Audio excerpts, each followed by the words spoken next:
Education opens doors for the gospel, bringing hope to dark places and sparking lasting change around the world. At Teach Beyond, we're reaching the nations through education. This is Transformed and Transformational, a podcast from Teach Beyond. I'm Kian. And I'm Heather. We're exploring how the gospel transforms us and overflows to impact classrooms, communities, and the world. Let's jump into today's conversation. It is exciting to be back for season 6. We are so happy that you are joining us for the first episode back, and we get to see together what God is going to do through this season and some of the amazing stories we will hear and ideas we will get to explore. You know, Kian, I've been listening to podcast episodes, talking with students. I'm just really excited about what God is doing, specifically in Gen Z. So I'm looking forward to this conversation today, where we get to talk about college students getting involved in missions and how mission conferences specifically can be catalysts for pursuing God's call on our lives. Today, we're talking about Urbana Mission Conference with the executive director of Urbana, Mark Matlock. Mark is the author of more than 20 books for teens and parents, including co-authoring Faith for Exiles, 5 Ways for a New Generation to Follow Jesus in Digital Babylon, with Barna Group president David Kinnaman. He's also been involved in research studies to provide insights into emerging generations and how to cultivate faithful disciples. Mark has been an advisor to organizations such as Seed Company, Youth Specialties, Young Life, and Awana, and has served as a board member of the American Bible Society. Let's go over to the conversation with Mark.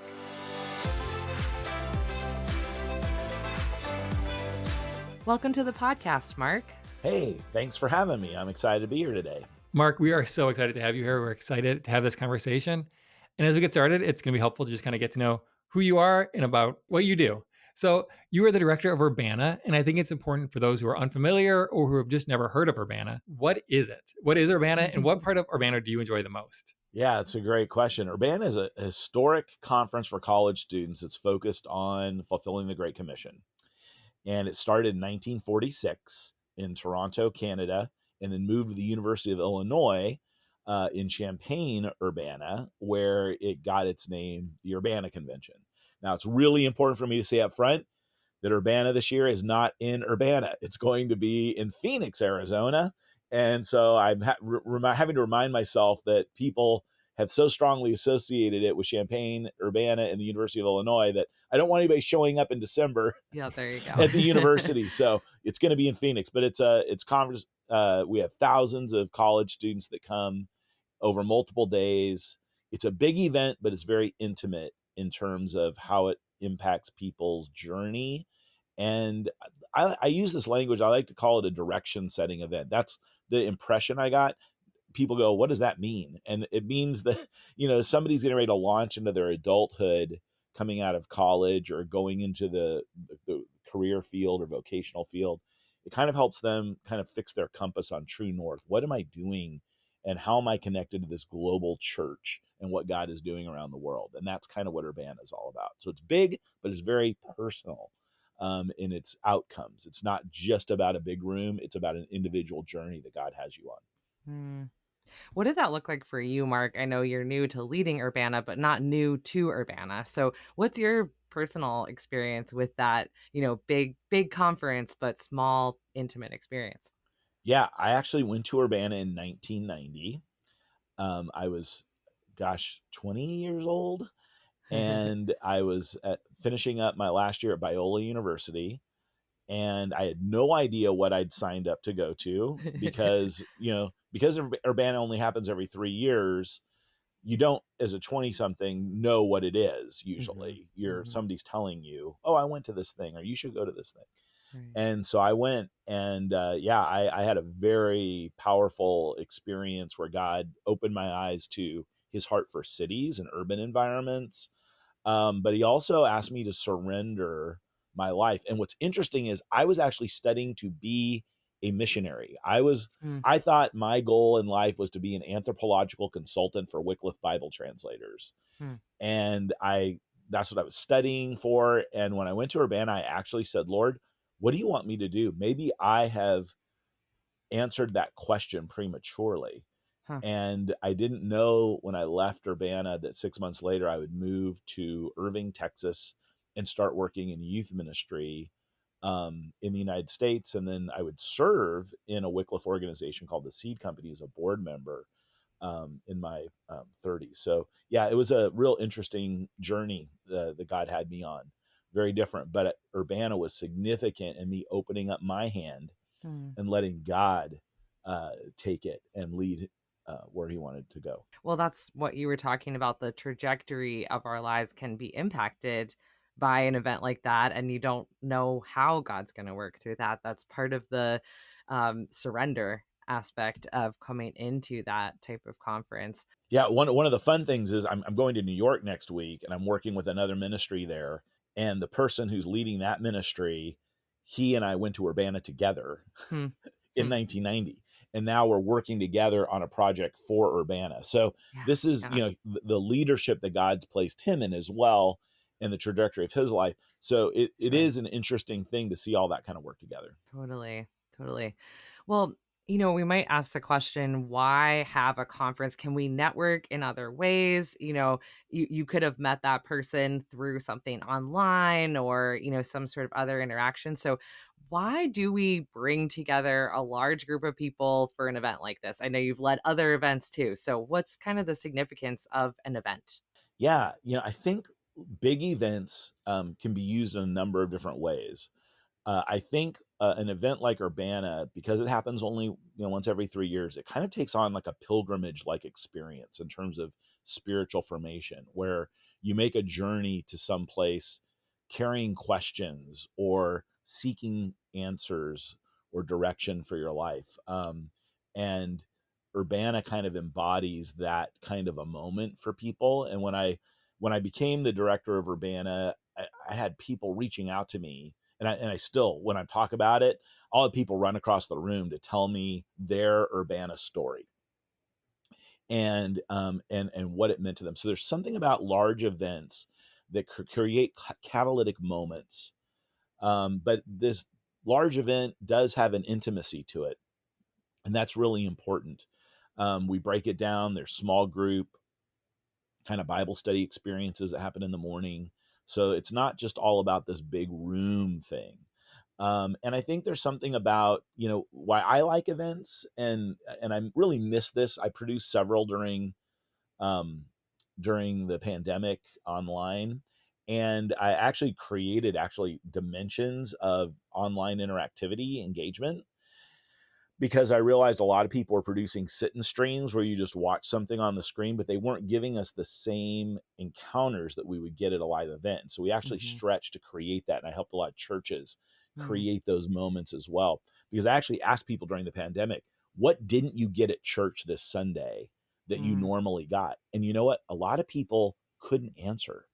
Hmm. They would answer with a question like fellowship, hugs. And what I realized for me was, it was these moments of encounter where you met somebody in the hallway, Right. you heard somebody's story, you got pulled into a conversation. It was these things that you couldn't plan for, Hmm. that God orchestrated and leveraged. And that's what happens at a live event. There's Hmm. some things that are planned, but there's so much that is planned. It's the late night Hmm. conversations, it's hanging out in a hallway, it's meeting somebody from different school or a different area than you're Right. familiar with. And that's what this live event is all about. Sometimes we talk about like mountaintop experiences as a negative thing and like, okay, you're going to this event and it's going to be great, but then what?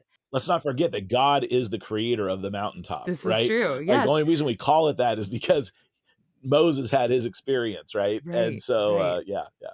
Yeah, that it can be a catalyst forward, not just a letdown afterwards. And what you're talking about is those things that happen during that, big experience that can continue on and propel you forward in a new direction or a renewed confirmation or something like that. Yeah. As we're talking about Urbana this year, and every 3 years is a new cycle. So you have a new group of college kids who are coming. That's kind of the primary audience. And so this year, this generation, I'm assuming it'll be mostly Gen Z kind of college students who are there. And there's always the history of the older generation always looks at the younger generations like, oh, what's wrong with the kids these days? Like, why are they doing the things they're doing?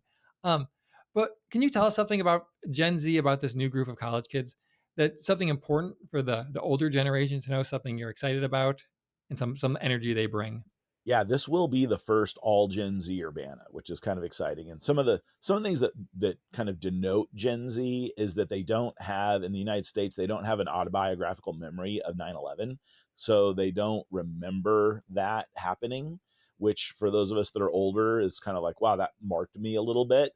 But this generation has no memory of that. They also never breathed air that didn't have Wi-Fi in it. So they have always known, they don't know what 10 cents a minute is. They don't know what you got to make a phone call after 5. All of these limitations to communication did not exist for them. Information is available to them at a heartbeat. And one of the things that's interesting about Gen Z is that they are a hyper connected generation. And as a result, they've experienced cultural things and shared cultural things globally at the same time. So while older generations are maybe experiencing cultural phenomenon in slow time, Generation Z is kind of showing up in every culture around the globe at the same time in the same way. And this is causing lots of disruption all over the globe. Every country I go to and talk with older leaders, they're like, we don't know what to do with these, with this younger generation. And part of it is that they share some things in common. And I just sat there and thought, what is God doing? Like, what is he preparing in a generation that has so much in common? And so the world is a different place. And there are urbanas, as I've studied the history of Urbana, there's some urbanas that are about like recruiting jobs to be done, like, hey, we need Bible translators. That's in 1990. That was a really big call, was we need Bible translators. People don't have access to the word of God. Wycliffe isn't even recruiting Bible translators at Urbana this year. That's how different the world is in just 35 years time. So there is an incredible shift that's happening around the world. And I believe that this generation is going to have a new imagination for what it means to fulfill the Great Commission in the world and take the gospel across cultures so that people can hear the word of God. So I'm excited to see a generation really capture that vision and see what they make and do with it. Yes, there are jobs to be done still. We're recruiting people for different things, but I also believe out of this group of urbanites, um, we are going to see some real new things developed and created as a result of them being here. Yeah. Yeah. Talk more about how you see global missions shifting and being redefined, or how you anticipate that happening with the younger generations today. Yeah, I think there are some really big shifts that have taken place. And it seems like every time there are global shifts, like when Urbana was started almost 80 years ago, it was right after the Depression, World War II, the United Nations was being formed. The United States started a new foreign policy approach, which led to things like USAID, which is kind of back in the forefront of the news right now. But this idea that when everybody's flourishing, the world is a safer, more peaceful place. And so there were these shifts that were going on, and you have a generation of young adults that kind of lived into that. And a lot of what we're experiencing in missions today came out of that generation's movement. And you can go back 219 years ago to the haystack revolution, when those five students at Williams College, got under that haystack and started praying, and they sent out the first missionaries from the United States. So you look at these things and you go, these shifts, these things happening in the world lead to that. So what's going on right now? A couple things. One is the steep decline in biblical poverty. People have more access to the Bible than ever before. We have translations. Urbana will be celebrating the conclusion of Vision 2025, which was something that Wycliffe introduced to the Bible translation community as they were coming into the new millennium. And uh, it was controversial at the time. Like, people were saying this is presumptuous to think that every language that needs scripture can have it, uh, and to put it on a timetable that isn't given to us by God necessarily, that we're crafting. But it was that imagination around this that allowed for this acceleration of Bible translation to take place. And so now we have Bible access like never before. It's not perfect. We still have a lot of work to do, but that is incredible. So there's that. There is the paradigm shift in education, particularly higher education. Um, uh, with hyperconnectivity going on, people have access to knowledge and data asynchronously. So it used to be a big part of the missionary movement was you had to be trained and prepared to go, and now education and learning can happen in so many different ways. The other thing is globalization, particularly around urbanization, that most of the world's population is living in cities and continuing to migrate that way. And that's given us a kind of a language for living, to where if you get dropped into just about any urban center on the planet, if you have a cell phone and a credit card, you can function pretty well with, and you just kind of know things by look. You can identify a hotel, you can identify these brands and things, and you know there's transportation infrastructure or whatever. So that has changed mobility in incredible ways.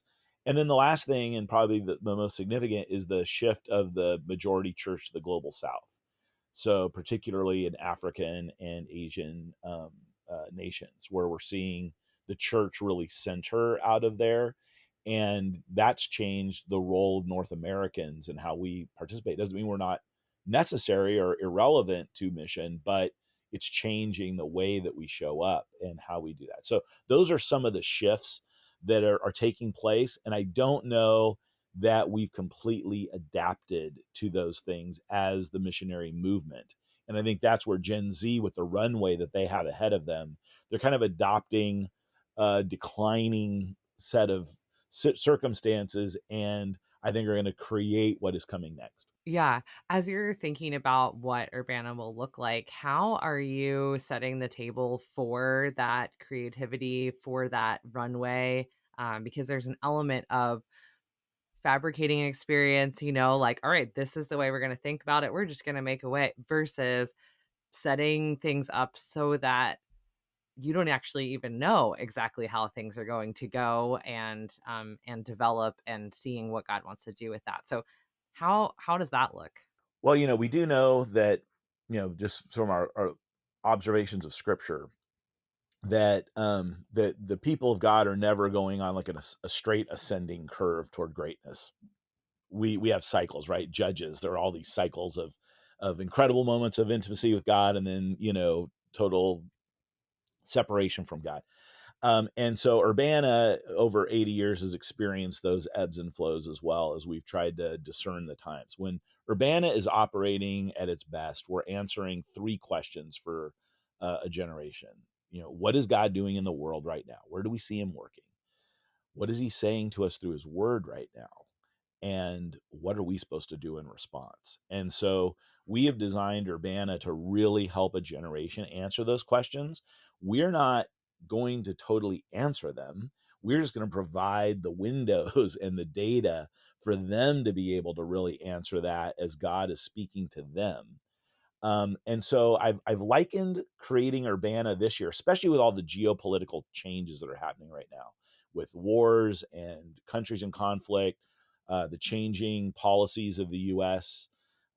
In the world and the way that we're showing up. There's a lot of disruption right now, and I've kind of said, um, creating Urbana is like creating a piece of sushi. It has to be fresh. You can't make it too far in advance, or it will be stale. It won't only be stale, it'll be rotten. It will lose its something. But at the same time, a piece of omakase that's created by an expert, it is perfectly balanced. You don't need to add anything to it. It is the perfect bite, and it is delivered on time. And you're sitting there, and you've got a chef who's making that, preparing it, and then sliding it right in front of you for you to eat. You eat that in that moment, and it is perfect. It requires a lot of wisdom and a lot of skill to create that moment. And our team, we're trying to approach it that where we're not baking it too far in advance, that it is old by the time we get there. I was just actually talking with some ministry leaders in Ukraine right now, and we're just talking about how do we tell the story of what's happening and what God is doing in these college campuses there when the next few weeks, things could be changing radically with the different kinds of foreign policy things that are taking place in current events. So we're having to really trust the Lord in this moment for how we're putting all that together. So it's a lot of smart people working together to try to pull this thing off and give every bit of wisdom that God has, so we can deliver that perfect bite to students, and it won't feel like, hey, they made this a year ago. We want it to feel like, wow, this is in this moment. Yeah. I feel like there's a lot to learn there for anyone who's kind of wanting to set the table for a good conversation where we don't know the outcome, because you do need something to chew on. There's something to start with. We're not just pulling things out of thin air, but then there's a belief that the Lord will be at work in the conversation, and that what comes out of that will be better than we could predict or control. And so it sounds like there's a lot of implications to that for whether it's a small meeting conversation or a bigger event or gathering, to allow space for how God wants to work in that. Yeah, I mean, I think it's a great challenge for live events, especially at a certain scale. We're actually designing kind of communication discernment processes and infrastructure for producing Urbana, so that if God is moving in a way that we didn't anticipate, which we hope happens, we have the ability to adjust and adapt in the moment. So we've actually really spent a lot of time thinking through this experience, because there's nothing worse than being in an event, and because you've got schedules and you've got lot of infrastructure around that. God works through all of that planning. But what happens when something happens that wasn't expected? And the Lord is definitely doing something in a moment. How do you discern what to do in that moment? And a lot of people don't prepare for that. And so it's harder to identify it when it actually happens, but it's also harder to respond and know how to manage that. And so we've been working through a lot of that, so that if we do a live event, it isn't so dialed in with all the logistics and the structure that it can't be a living, breathing moment that happens. So it actually requires more planning than less. It's not like we're going to be putting Urbana together the night before, but we're actually preparing multiple options. And I kind of learned this in the broadcasting industry. Like, they have all these death pools of like who could possibly die, like in the next year, or who, if they died, would be, tragically or whatever, would we, and they actually have files and stuff that already is prepared, so that they already have something ready to go on that person when that event happens. And so I was like, that's a lot of preparation, right? They're actually preparing 100x for the one thing that they're delivering, yet they have the ability to deliver in the moment really well. And that's kind of what we're trying to do for Urbana this year. Let's take a short break to hear from Teach Beyond members about their experiences at Urbana. Hey everyone, my name is Tessa Tubbs and I serve with Teach Beyond as a global member care person. I attended Urbana in 2012, where I pledged to go overseas for 2 years. I remember filling out the little pledge card. I then proceeded to finish college. That was my freshman year in 2012. Life took me in other directions. I started grad school and completely forgot about my pledge. But in grad school, God called me to the mission field. I just really felt a move in my heart and changed the trajectory of my life to calling me overseas. And I ended up at the Black Forest Academy with Teach Beyond from 2019 to 2021, where I served and then came back to the States to join the member care team, where I still work today. And I remember when I came back to the States, finding the pledge card again that had just been stuck between some pages in my Bible, and it registering I had actually done this. Like, God had called me overseas in 2012. I had forgotten about it. I had pledged for 2 years. I went overseas thinking I might be overseas longer, but because of circumstances, COVID included, it ended up being 2 years. I came back to the States to join a call to member care. And I looked back and I saw, wow, God didn't forget. I had forgotten my pledge, but God did not. And he ended up calling me overseas for 2 years. And it was just really encouraging to see that. And I'm very grateful for Urbana and all that God has done through that. I'm Charlene Cornell, and I work remotely with the Teach Exchange team and the advancement team out of Cocoa Beach, Florida. I had the opportunity to attend Urbana 84. I have two mementos that I've kept with me from that time, the songbook and the Bible, that have marked a moment when I was able to experience God reminding me of how I can be a missionary wherever I am. I loved the times of small groups and large group worship, gathering with so many people who were there to learn more about how to serve the Lord. There were the booths, there were book tables, and the speakers that were especially prominent in my memory. Two in particular were Elizabeth Elliot and Helen Roseveare, and they just spoke from their hearts and were so passionate about their love for the Lord and their willingness to be faithful even in the hard times. That has been a part of my life, to be able to carry those memories with me, to be able to realize that I too can serve the Lord, whether it's in the US or overseas, and to be able to work with those in my sphere of influence to tell them about Christ and to be able to live a life of faithfulness and honoring the Lord in whatever I do. It was about 10 years ago that the Lord led me to apply through Teach Beyond to work at the Christian International School of Prague, where I served for 2 years. That experience was really because of a seed that Urbana had planted 32 years earlier. I was privileged to work in that school, to meet so many new people, and now, even though my job is remote, it's still a blessing to be a part of the global work of Teach Beyond.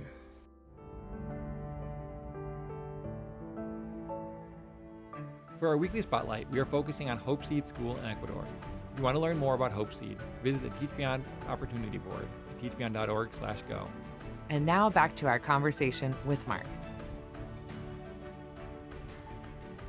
As you're talking to the new generation, the kids who are coming, and you're saying like there's a lot of creativity, a lot of room for experimenting, coming up with new ideas. Are you still seeing the hunger and the desire for kind of traditional things that the older generation might still be interested in?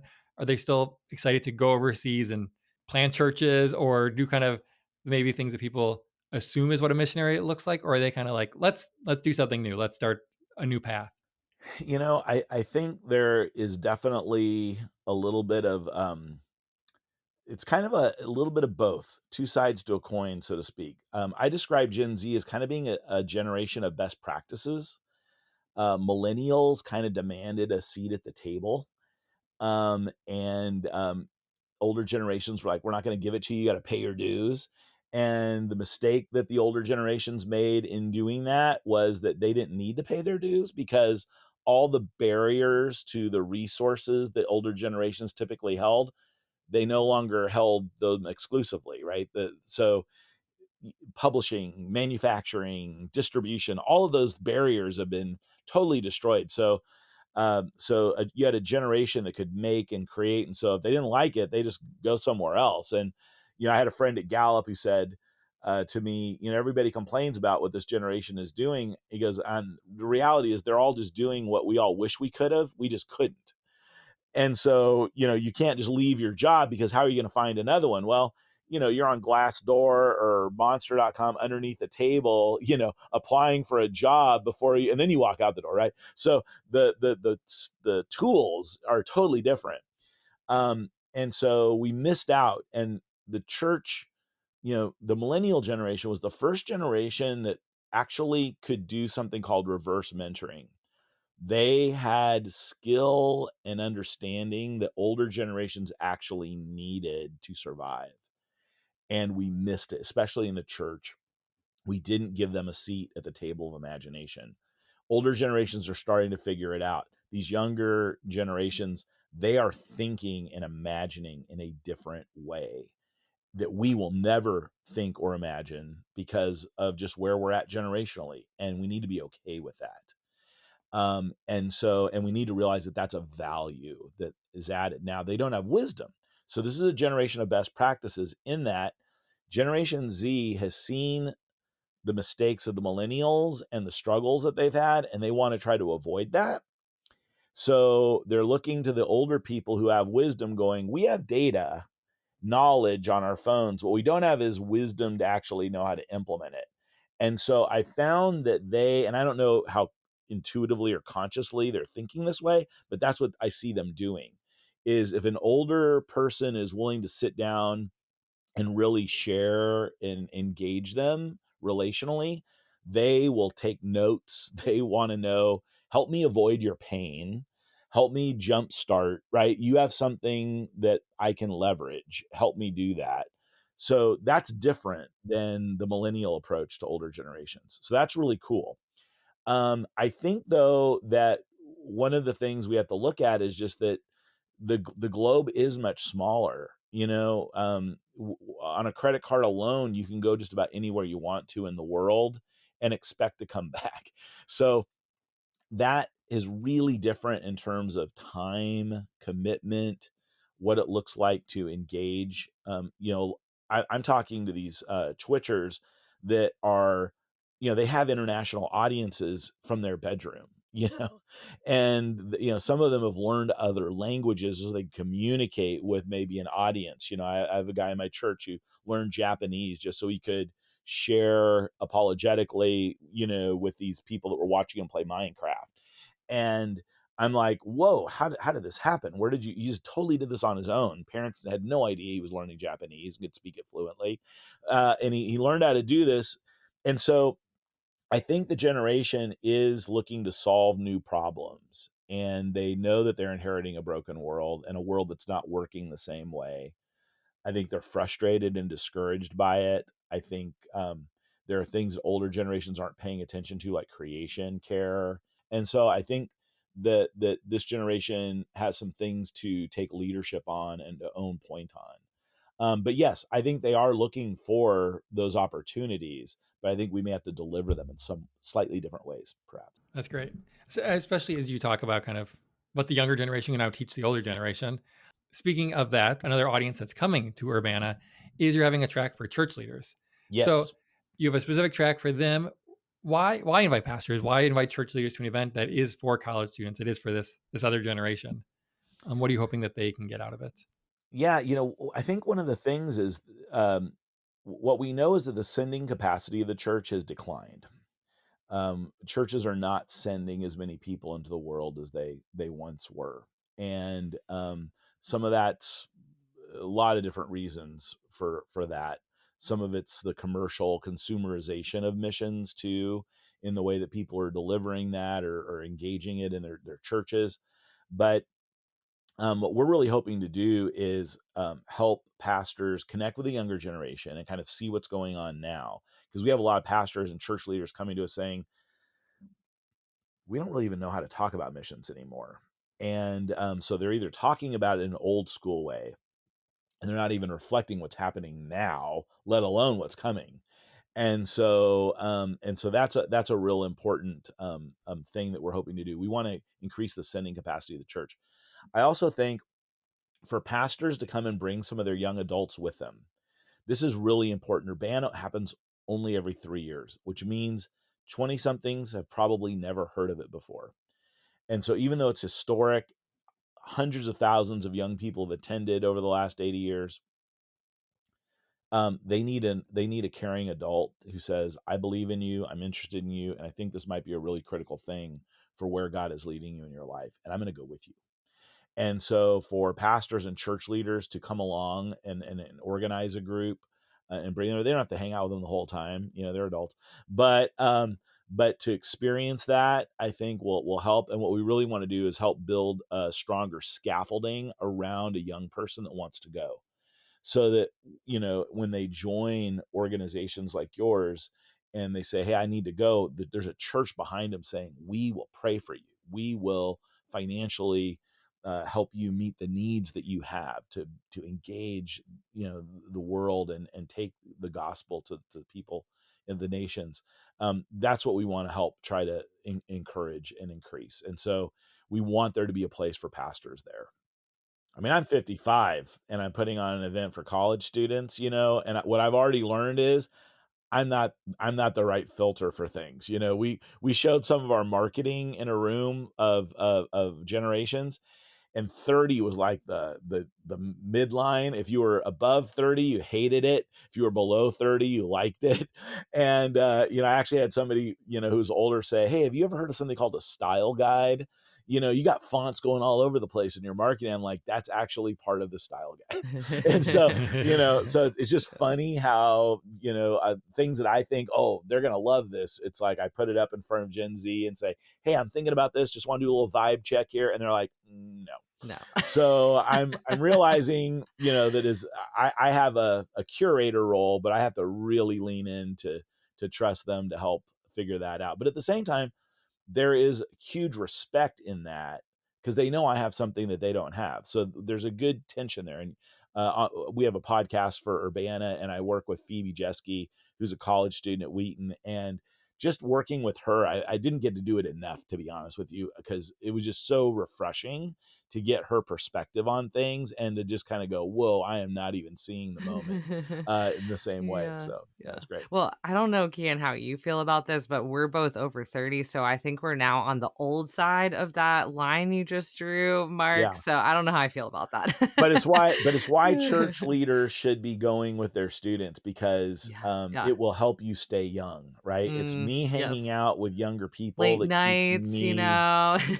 Yeah, yeah. keeps you Even if you young. don't stay up late, even if you Yeah. go to Yeah. bed and you have your own room, yeah, don't worry about those things. But yeah, definitely, I think there's something about just kind of like going, wow, this energy is great, and it will give you hope and trust in what God is doing, because I believe that this next generation is really experiencing God in a new way. We at Barna, we talk about Generation Z being in revival and retreat. Actually, I think Kerry Newhoff may have, in our State of Church stuff, may have coined that phrase at that time. But but there really is a sense of that. Fortunately, I feel there's a lot more revival happening than there is retreating happening. But those two things are real, and it is exciting to see a generation that's having a fresh experience with the Lord. And I was out actually at Asbury. We were talking with a group of Gen Z leaders, kind of post Asbury outpouring, and they were talking about the timing of Urbana, saying, God doesn't fill us just to fill us. He fills us so we can be fruitful. So the timing of Urbana in this moment where we're seeing these revivals happening all over the world amongst college students, it's like, okay, now how do we roll up our sleeves and be fruitful and bear fruit with what God's doing in our lives? So we're excited about that timing. Yeah, me too. Mark, as we're coming to a close here, I'm thinking about all of the students who might right now be wrestling through, like, what does it mean to roll up my sleeves and be fruitful? What does it mean for me to be involved? And I was just looking back at some of my journals from when I attended Urbana as a senior, and all my notes say I was on board with what Urbana was presenting, but I was clearly torn about the options. And there were so many things that, where does the Lord want me to be using my gifts? And so, what would be your advice to a college student or a 20 something who's working through that idea of how am I supposed to get involved in Great Commission work? Yeah, I think, unfortunately in the United States, we have kind of really limited understanding of what that looks like. And that's one of the things that we're really trying to build into the program, is actually helping a generation see what it looks like to actually be involved in this work. So we have, 60 organizations that have been a part of it. Teach Beyond is one of them, where we all said, hey, let's get together and let's be a part of a learning cohort around Gen Z and where we're going. And so every organization that is coming to Urbana is really ready to help this generation, help these students explore the options and the possibilities. We want to help them find the best fit for their life and what God has for them. And it's not about, this is where parents freak out. Oh, Urbana's about, they're going to make my kid a missionary and, he's at med school right now. Don't worry about the actual assignment. And Urbana is a place where you can explore a lot of different options. There's over 100 workshops around different opportunities, regions of the world, perspectives on methodology and how to do things, and all kinds of things to learn and discover. It's literally like drinking out of a fire hose, but hopefully it will help you find that direction. For me, I was actually went in thinking I was going to do missions. So I always tell parents, I'm the best example, right? If you're worried about your kid being a missionary, the Lord actually led me in a different direction. And now I've been in the mobilization and more missions on a governance level, but it's been an interesting journey of finding my place and what God said. Hey, I made you this way, and we actually are giving everybody that comes to Urbana will get an assessment that helps them understand how God motivated and wired them to operate. And unlike some assessments that have maybe 5, 6 different types, this one literally has 32 different themes that are ranked, and the chance of you sharing the same top 5 motivations in the same order is like 1 in 400 million. So that, yeah, just even having the same top 5 but in any order is 1 in 200,000. So that's like you sharing that with somebody else in a NASCAR race. So our we're really hoping that we can help students really connect with who God's wired them to be, so that they can find the right place, because He's created them for that right purpose, and will care for them along the way. And we've actually designed a whole network and infrastructure at Urbana where every 10 students has somebody that can pray with them, can coach them and talk to them about the decision. We have an entire mobilization kind of cohort in the mobilization hub, where if you come in and you're like, whoa, I don't know where to start, we've got people that can meet with you one-on-one. That's where that intimacy, that personal journey comes into play. So it's not just like you have to be figuring it out on your own. We have Mhm. people in place throughout the entire event to help you figure out what you need to be doing, and Mhm. hopefully you will, Yeah. or at Yeah. least begin the journey. Right? Yeah. A Yeah. lot of times it's about finding your next step. Yeah. This is where community is so important, right? And this is where our phones have isolated us into thinking that we can just use our phones to find all the information and then make a Hmm. decision.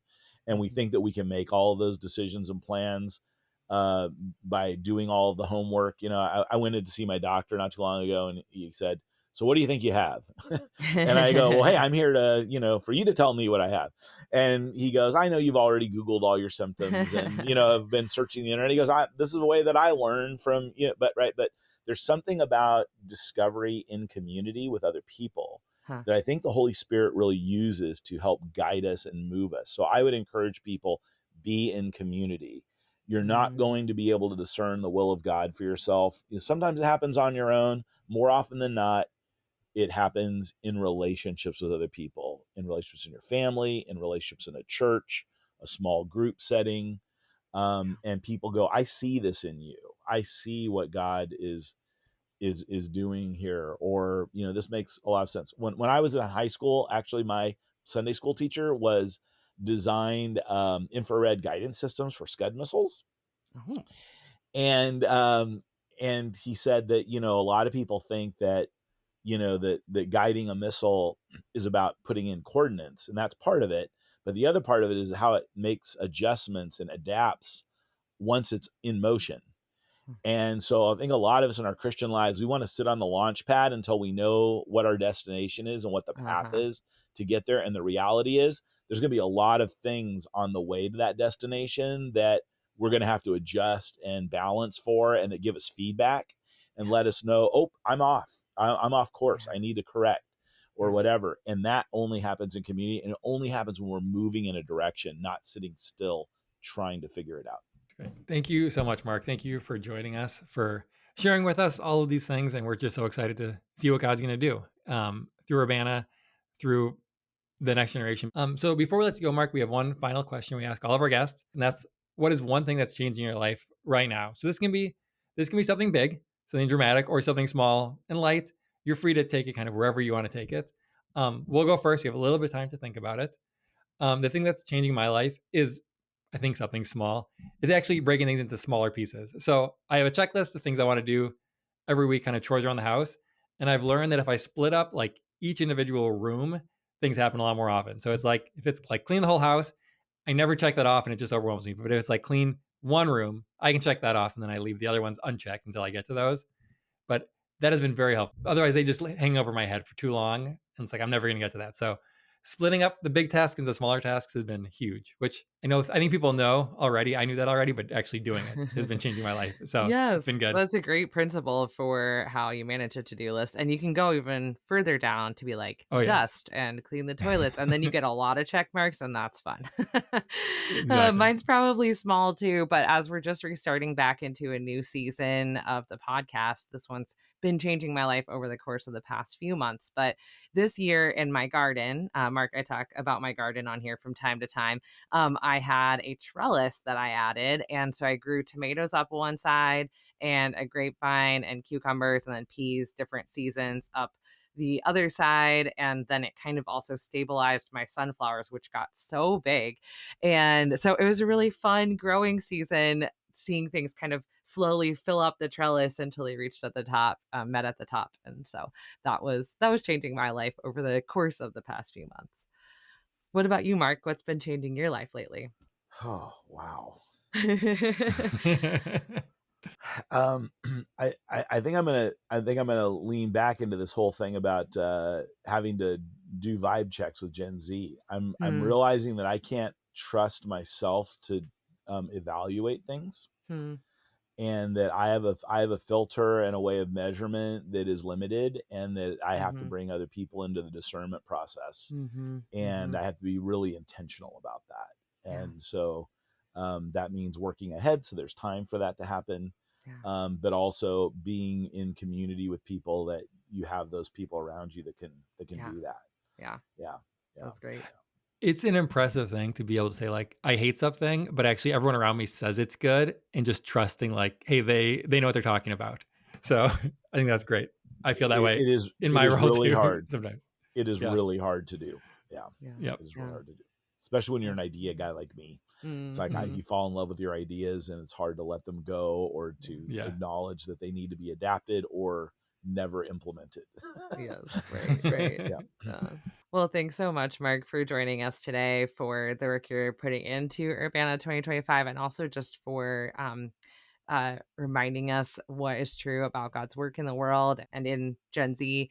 And we're so thankful for you joining us today. Well, and I'm so grateful for Teach Beyond coming alongside the journey. You're a part of the cohort that's shaping Urbana, and we really have loved working with all of you too.